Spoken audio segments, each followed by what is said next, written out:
whole day. I need to move. We moved our mark today. Yep, you're right there. So, You're good. good. All right. Anyway, I'm Kathy Krause, in case any of you don't know me. I'm one of the founders of the group, and we're hoping that this day will make you feel a little bit better about things going on in the world, and it makes you feel empowered to do more. Our guest speaker was supposed to be Joseph Prosky, and we've been doing a series since we started having monthly on keeping your sanity during these trying times. And he was going to be speaking about mindfulness and meditation, but I just now got a message from him that he had to take off for Florida. His father is very elderly, and it was an emergency, and he apologizes. I know he will come back some other time. But we have another person who was scheduled to speak anyway, and we will, I think, kick off with her. This is Jen Sturge. She teaches for Antioch College, and she's in the field of library science, and she is an expert on misinformation and disinformation. So we're going to turn it over to her for now. This was kind of unexpected. She's subbing, but pinch hitting. She is pinch hitting. Yeah. I actually emailed you, Pat, just in case. I thought I did really well to have a just in case plan. So if you can bear with Pat for just a second, she'll pop up. I sent it to your email.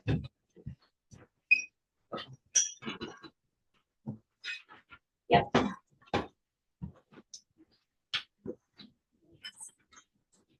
All right, so I didn't practice this, so we're going to see how it goes without me practicing because I wasn't thinking I was going to be doing it. But we're going to talk a little bit about misdis and malinformation today and sharing online, which is my passion. It's something that I could talk about for hours, but I'm only going to subject you all to about 15 minutes. Does that sound good? All right, so here we go. Better or worse? Actually, I think that's really good. Yeah. So go ahead. You can go to the second slide. So we're actually going to start with some definitions. Misdis and malinformation. So when we're talking about these three things, there are subtle nuances between the three of them. Misinformation is false and inaccurate. It's when you're sharing something, you're not intending to deceive somebody, but the information is not true. Disinformation is a little bit different because you actually are intending to deceive somebody. And that's kind of the name of the game right now. There's all kinds of disinformation floating around out there, and it is knowingly false. And then finally, that malinformation. This is a new one. We really didn't have this in our vocabulary until about 4 or 5 years ago.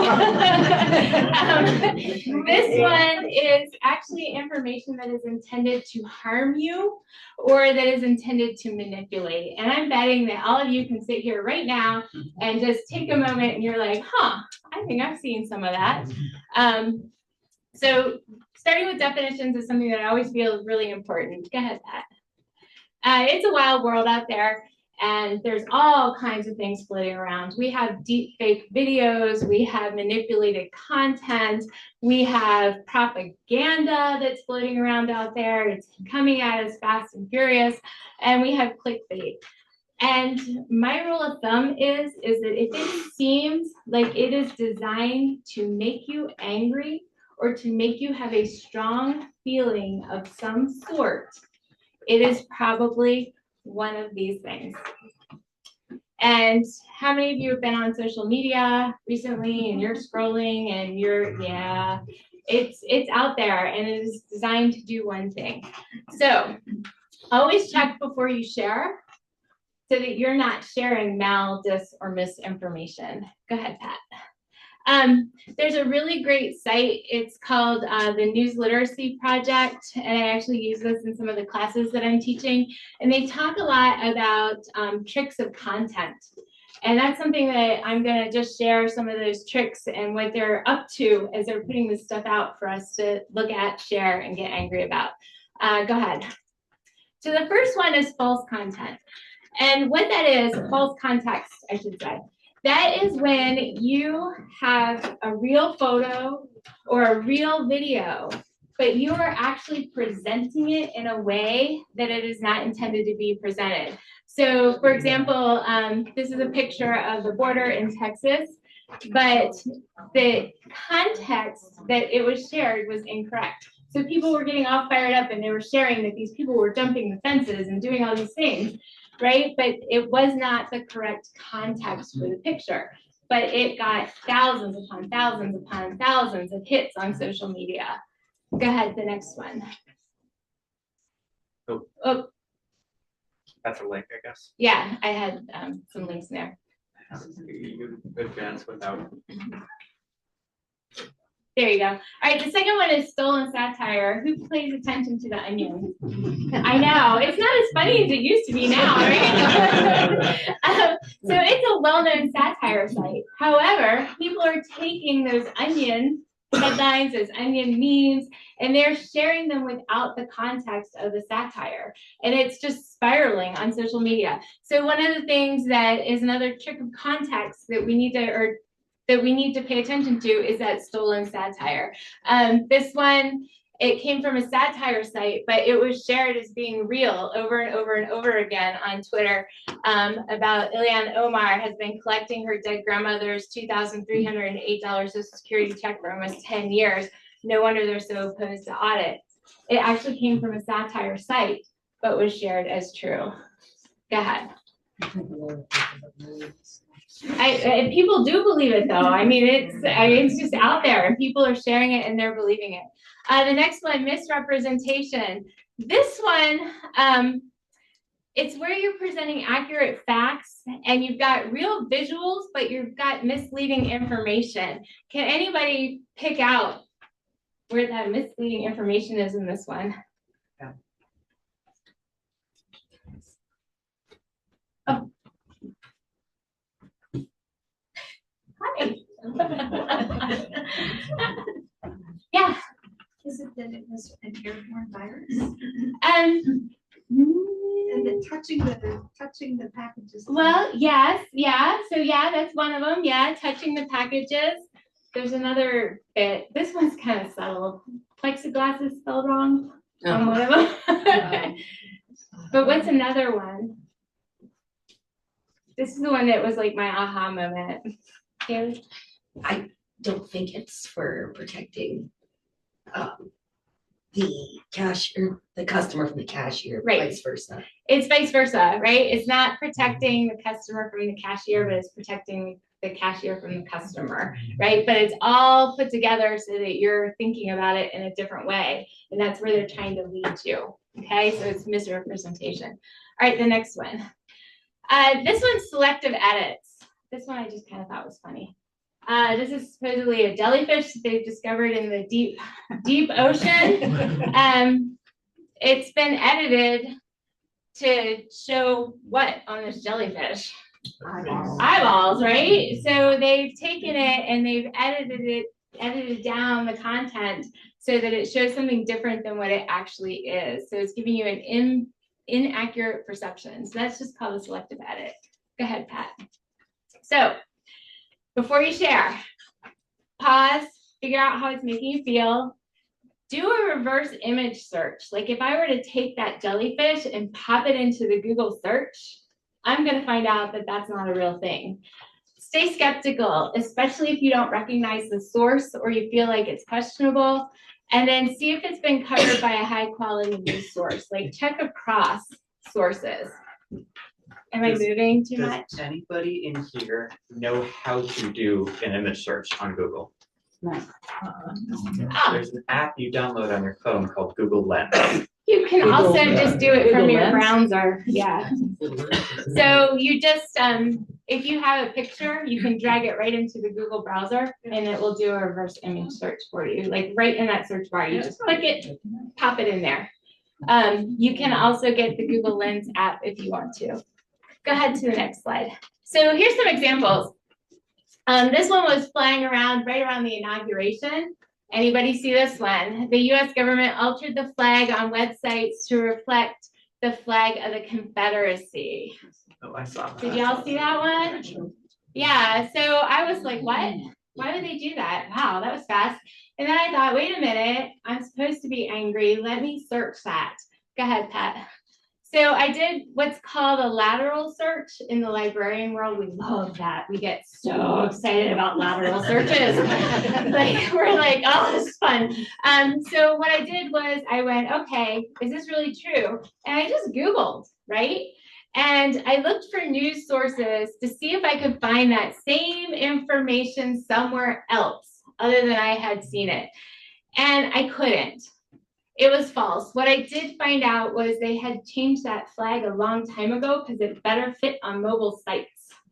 So they've been using it since, I don't know, Joe Biden was in office in 2021, I think was when they actually made that shift. Before that, I thought it was something like 18. It might have been before that even. I just remember seeing that it was like very regularly starting to show up in 2021. So do a quick search, look for things. Next slide. This one. Yeah. Tell me that's not real. It is real. So that he actually posted an AI generated video showing this. And I was like, you're right. Like somebody, but no, he did post it. Go ahead, Pat, to the next one. Was that not pornography? I know. I did a quick, librarian loving lateral search. He really did post that. His social media shared that video with those images. So I was able to see that that was true. Go ahead. So yeah. I checked on all these fact-checking websites for it. She's not coming in. Okay. There's some great sites that you can look if you're sort of like, is this real or not? Snopes is fabulous. They're all over things. PolitiFact, the Washington Post Fact Checker, All Sides, factcheck.org, and then there's an organization called NAML, which is the News Media Literacy and Education. They all do a great job of kind of checking these things that we see going around on social media. Next one, Rumor Guard. This is another great one. This one kind of looks at AI, false content, conspiratorial thinking. So it kind of walks you through why these things are going around social media. Go ahead. Here's an example, and I saw this one shared by so many of my friends, and I just went, no, stop. We all know Janet Mills stood up to Donald Trump, right? Yay. Somebody needed to. But she did not say that. And I cannot tell you how many times I saw it come across my social media feed. And I thought, I don't think she would say something like that. So I started doing a what? You guys are gonna be librarians. All right, I started doing some lateral searching. Go ahead, Pat. And I started checking for clues, and the closed captioning's in the way, but what you can see is I was unable to find this on any news site. I found it on YouTube from somebody that had 4 subscribers. Yeah, so that kind of tells me, I'm thinking she didn't say that. Go ahead to the next one.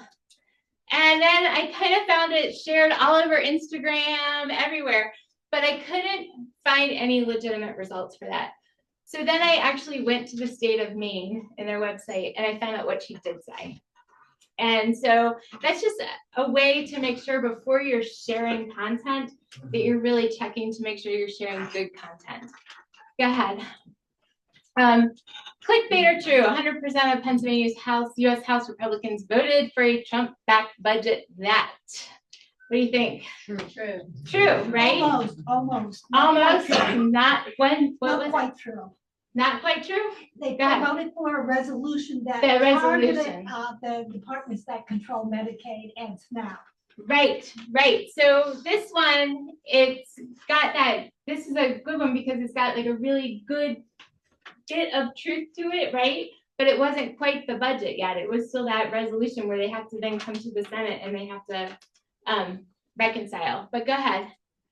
So I could actually go, though, I'm going to concentrate on that 100% of Pennsylvania Republicans, and I could go and I could look and see how they voted. So I could see that, yes, 100% of them did vote for this. Go ahead. And then I did some lateral searching to see if I could find out more about the articles. Go ahead. All right, best site ever, if you take nothing else away from this. There's a site called All Sides, and what it does is it takes the news from left, right, center, extreme right, extreme left, and it rounds it all up, and then it shows it to you with the different headlines so that you can kind of see where your newspaper or where your source is falling in the left, the right, and the center. Is And that allsides.com? yeah, I think it's either allsides.com or allsides.org, but I'm going to share the slide, so I'll make sure you have it. It's great for doing that quick lateral search and that quick dipstick. Go ahead. This is another one. One of the things that is so hard right now is people don't want to hear what you have to say, even when they've shared something that's not real. So there's some great tips from Checkology. They talk about being civil, taking your time, really working to lay out facts, even though people don't want to hear the facts, and being persistent. Go ahead. So here's some helpful starters, and these are things that I have actually used with my sister's mother-in-law. That's always fun at a family function. I saw this and I thought it could be true, but, or another one, wow, this is shocking. I feel a bit skeptical. Let's do some digging. So you can kind of help people navigate that without making them feel like you're kind of like getting like crazy down on them. And again, I'll share this with all the helpful starters, and these are not my starters. These all come from the News Literacy Project, but I have used them and they work wonderfully. Go ahead. So, favorite resources, All Sides News, fact-checking sites, News Literacy, Rumor Guard. We'll make sure that anybody that gave your email, that you get a copy and that I've got all the URLs for you. But that's about it. So we can concentrate on combating that mis, dis, and mal information. I didn't go over my time, did I? No, 21 minutes. Yes.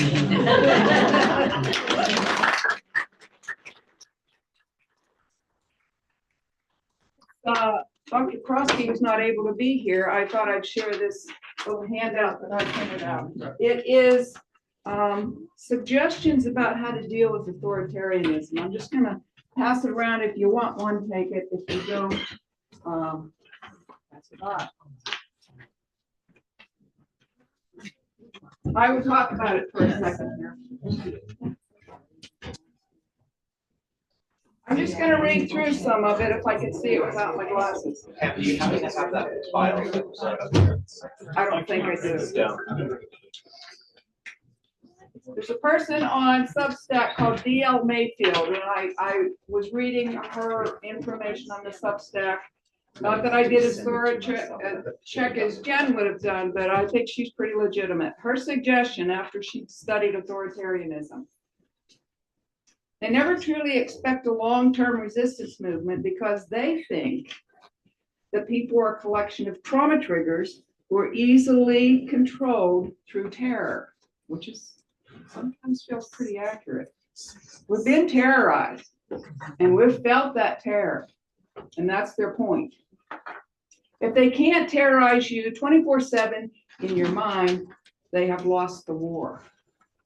So keep that in mind. Stay balanced. The single best way you can resist fascism is to not let them terrorize you constantly, protect your mental health, to ensure you are not constantly in a terrorized state. Number 4, keep connecting to who you are at the core. I think that's important. Your values, your preferences, ethics, beliefs, build up capacity to resist. I find myself questioning what I fundamentally thought I believed in my core, thinking, am I right to think that anymore? Because to be honest, I am so enraged. I am not the same person I was a year ago. I'm finding myself having to deal with a new inside voice. But you know who you used to be and who you really are to get to the core. Stay connected to that, I think is her point there. Remember that they, the authoritarians, are like abusive parents. They only see us as extensions of them. They have no clue how powerful joy and community and self-expression can be. We can use this to our advantage. We can be the strong-willed child that they never saw coming. I can't tell you how many times we've heard the recommendation that you keep joy in your life. That's why we try to do a final fired fun her. here every time. What's They that? fired her.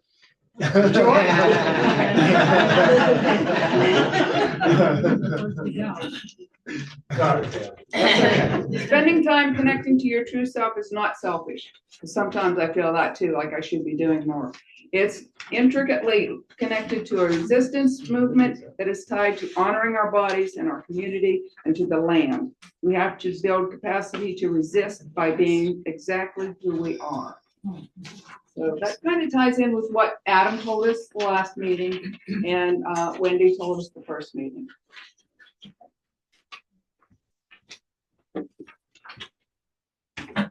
We have a bunch of things coming up.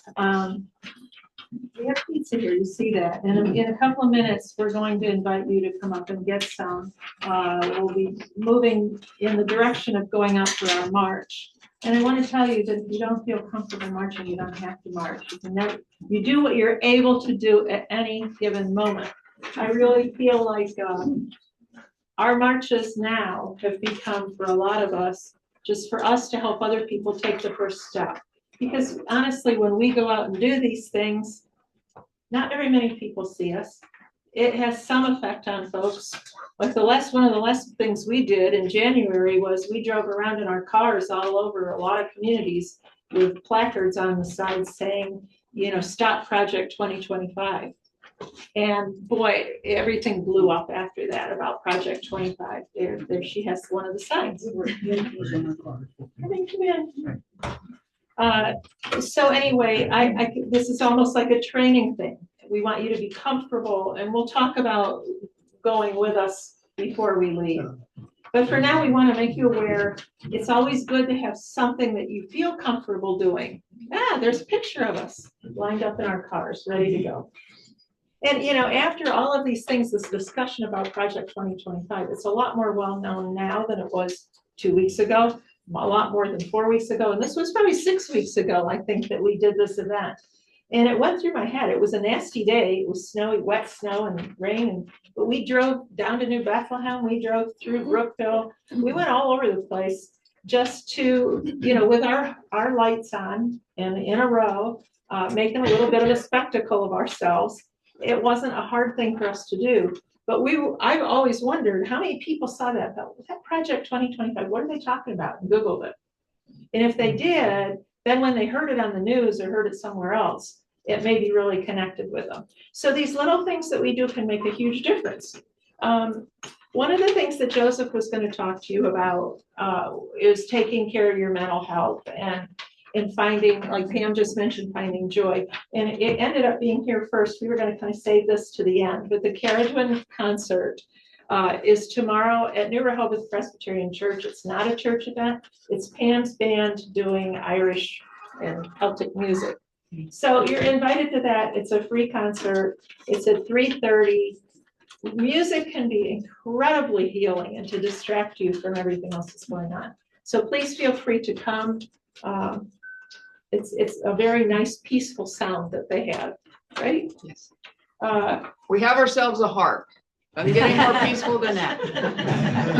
This is true. Did you want to talk about the postcards to the White House? Yeah, do you have that you can bring up?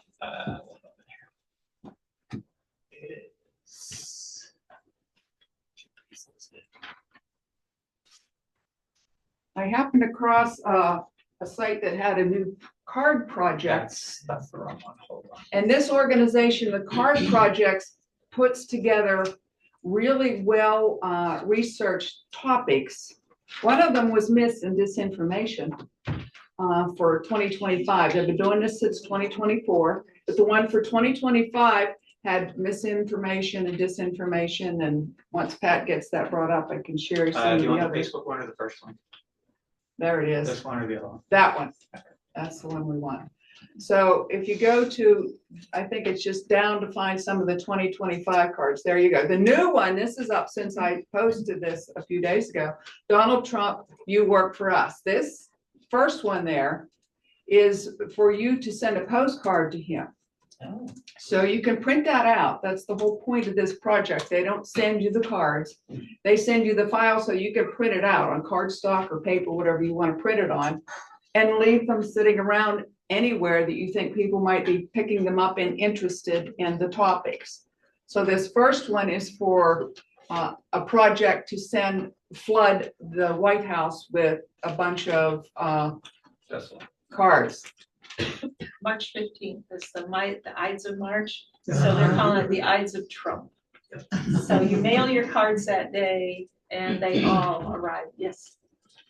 March 14th is day 53 since January 20th. 53 days is what it took Hitler to completely control the German nation.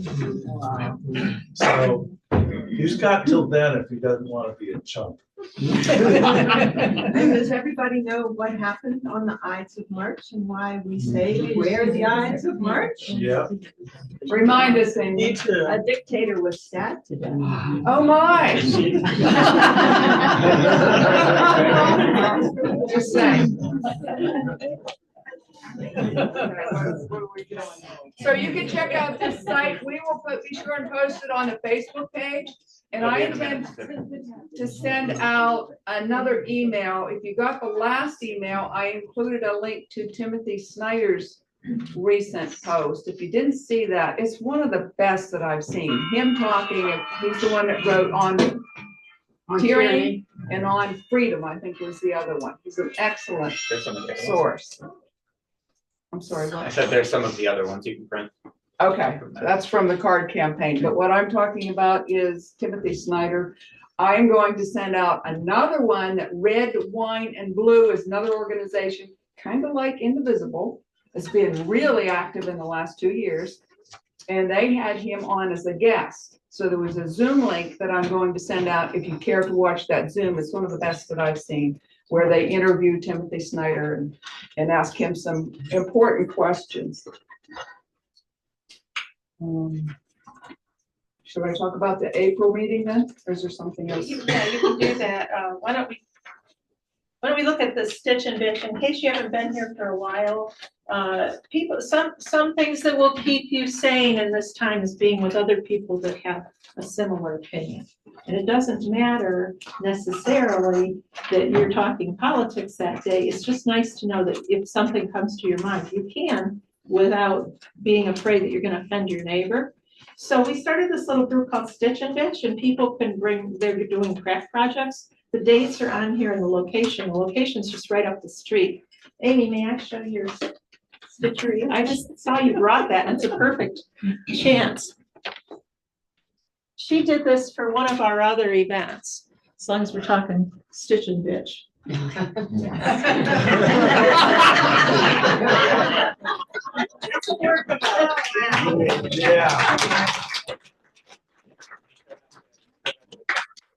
Show it to the camera, okay?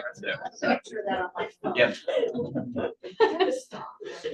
Just in case anybody watches Sadly, the the recording. feeling has not subsided, right? That's from what, 3 or 4 years ago? Yeah. We do have a book club. I feel like at the next one, she's gonna end up making a bigger one, so she can stab some of them more times. If you're into reading and into book clubs, there's a book club that's meeting every month. The next one meets March 29th at 5 o'clock at Sparrow Books. And the book is The Woman They Could Not Silence by Kate Moore. And I believe Sarah has some copies of that available if somebody wants to start reading that and get ready for that book club. Now Pam's going to bring you up to date on the next meeting, which is April 12th. And that is going to be, we were hoping this is going to be really a powerful meeting. We're getting some guests in who are longtime activists. We thought that one of the most important things we could do would be to reach out to other groups. There's lots of different groups out there. Red, Wine, and Blue is an example of one. But there's groups on environment, there's groups on abortion, there's all kinds of organizations that need to all be on the same page now to fight this fight. So we thought that would be our focus of the April meeting. We have two people coming in. Penn Garvin is from Union City, and she's quite active across all of Pennsylvania. She's quite an advocate. For her thing is climate, but she understands too that climate is not our only problem now. We kind of have a bigger problem now with saving democracy, in my opinion. So she's coming, and Jim Highland is a professor, I believe, from Slippery Rock. He's Cambria, not Cambria County. Mercer, yeah, he's from that area. So he's coming too. Penn is going to have to Zoom in because she has other engagements that day. But Jim will be here in person. I'm going to give you just a thumbnail sketch of the things that she's going to be talking about, that they are going to be talking about. How best do we use our energy? All right, come on in. That's okay. Yep, okay, thank you. Okay,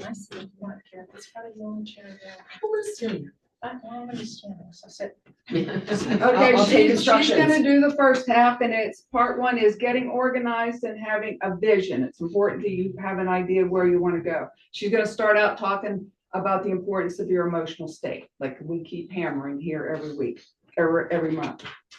Follow the lead of Indivisible and other groups who analyze where to put our energies. Organizations like this are working harder than ever to try to get people moving and going the same direction. She's going to talk about how to bring more people into the fight, including disaffected Democrats, Trump voters, because there's going to be some, surely to God. We got to see the light soon. The importance of visioning the islands of the new and the sea of the old. And I think what she means by that is do a reality check, be real about what we're facing, and then be as real in figuring out what your next step has to be and what your goals are. Don't make unrealistic goals and do just a step at a time. You can't take it all on at once. Jim is going to talk about, she's going to talk a little bit about de-escalating because she's quite versed in how to engage with people when you're doing a march like we are today, and making sure that you don't engage with the loud ones because they can get pretty ugly. And the best thing you can do, I'll just say this, is to ignore them. Do not engage because it never gets you anywhere. So as we do that That's usually what today. they want is for you to engage. I'm sorry? That's usually what counter protesters want. is Yeah, for you if to they engage think them. that they can't be heard, that really frustrates them. So that's our goal. Then Jim's gonna talk about, don't expect Superman to save the day. It's on us. And you only have so much energy, so figure out how to focus your energies, how to, maintain your spirit. He's gonna do a power mapping about looking at deadlines and steps that you need to take to be active, to do your actions, and what your ultimate goals are. So we're working really hard to get people from all the organizations that we've been in contact with since 2017 when this was founded. And we've met a lot of people, haven't we? So, and they do seem excited by this. So we'll have a lot of new people in here who are from other groups, but we hope we have a good turnout like today for this, because I think there's going to be a lot of really good information shared at that. It'll also be Zoomed if you can't make it. Pat does a great job of, getting the information so that people can see it at home. Catherine Holt left some information up here about fair districts.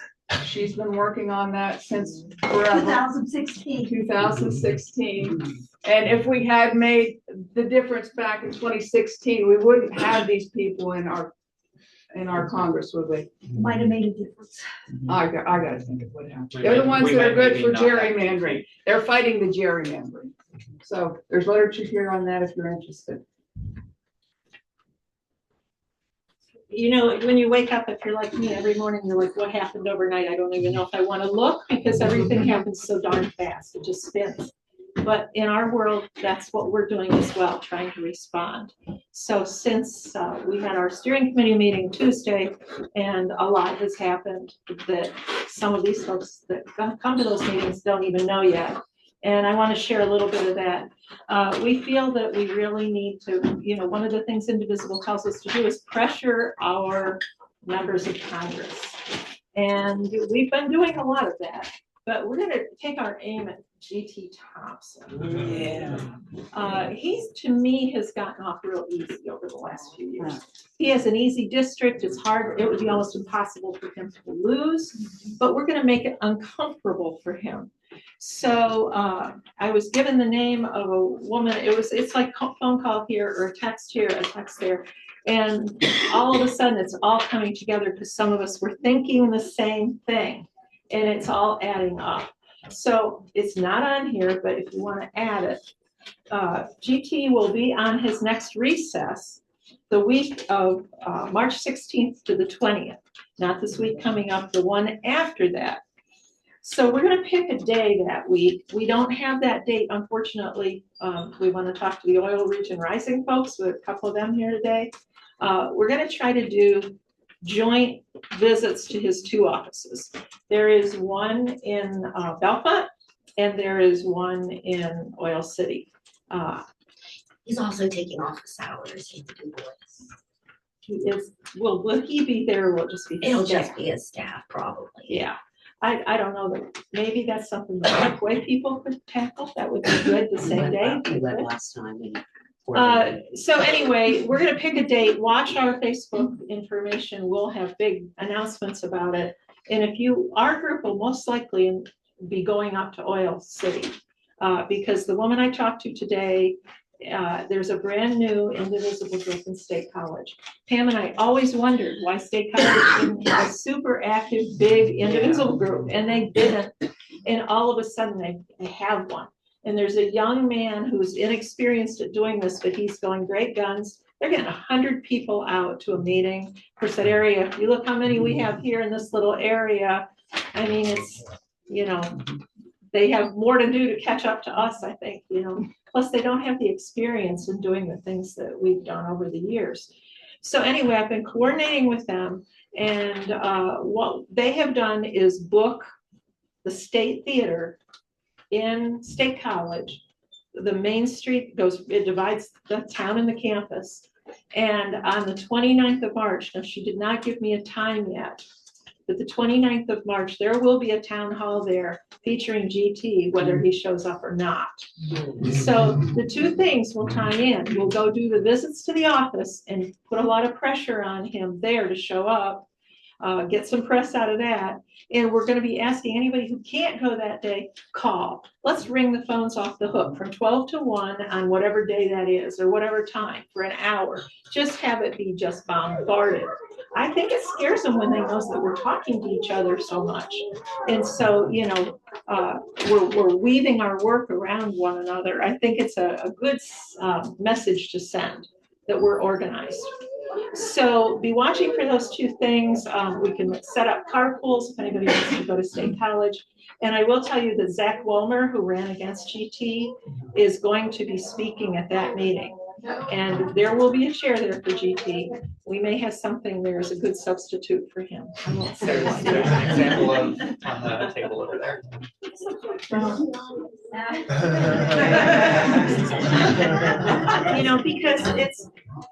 they're afraid. Trump has them just terrified. He was afraid before, but even now, he's even more terrified. So it may have something to do with this. Let's just say there's a reason the Republican committee has told all of their people not to do town halls. Yeah. Right.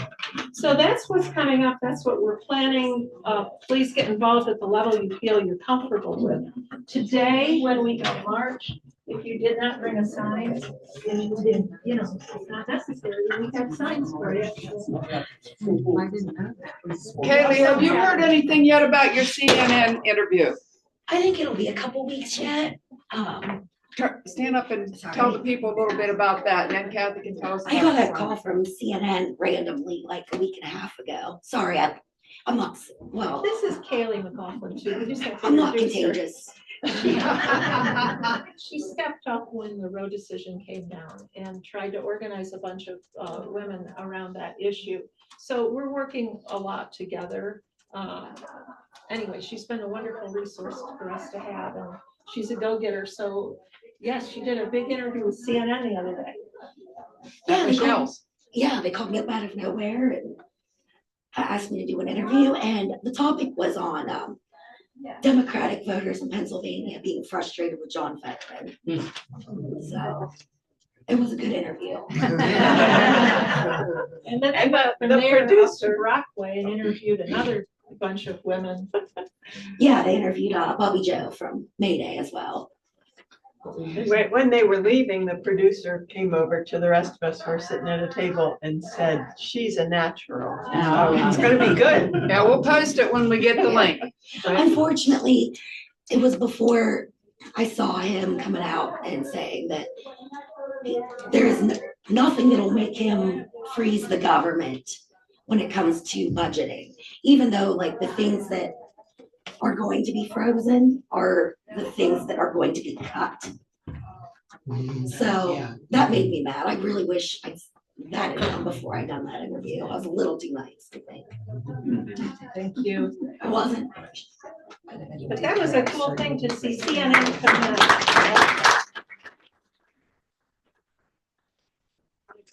With their cameras and, you know, they have a sound person. It was just really cool to see this small area get that kind of attention. This is the sign of the day. If you feel comfortable holding it and carrying it. Kaylee did that too. She did.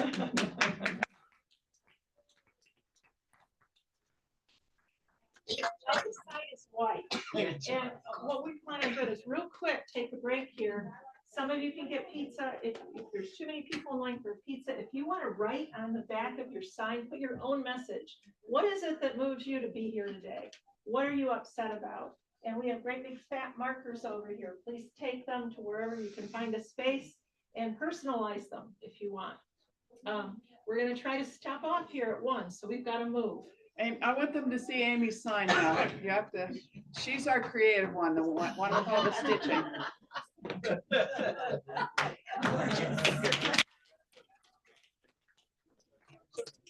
This is International Women's Day, so that's going to be referenced too. Once we get to the gazebo, then we'll have a couple of speakers. It won't be long. It's just the main idea is to get the pictures. We'll do a press release on it. We'll put our points and you know, hopefully get some information. I have one more comment for you, and that's to show appreciation for every single person in this room. You're a part of our group history. We have not had a meeting with more people than today. 54. And there's extra signs over here if you want to pick up one of these. Just give it back when you're done if you would, because it looks like we're going to have to keep doing this. I just wanted you to mention about 5 calls, because that has been Yeah, so convenient. that's really for good. you. I don't know if everybody knows. No, they probably don't. Not all of these people. Do you have a link for a 5 call? I do not. Do you want to We'll talk post that. about that? Would you mind telling That's a people phone. how it works? Well, I came to the first meeting the last time, I found out about 5 calls, which is just so convenient to get to your representatives. Now, I've never called one Thompson, so I guess I have to start, but I've never gotten a live person that says something either. Says you can have a voicemail or email, but it's very convenient. You just go to your app store and put in 5 calls. It's very easy to get, it's free. We'll post that information too, again, on the Facebook page and in a Zoom. 5 calls. All right, one more thing here. Most of you know Tom was stepping up. And Tom, you know, is a little under the weather these days, but he wanted these flags to go. And Herb already claimed one. So if we could get 3 people willing to carry one of these flags. One more. All right, so you know your mission. Let's put the signs, let's put the signs up here on this table. Yeah. And then please feel free to get pizza. If you feel too claustrophobic in here, you can take things out.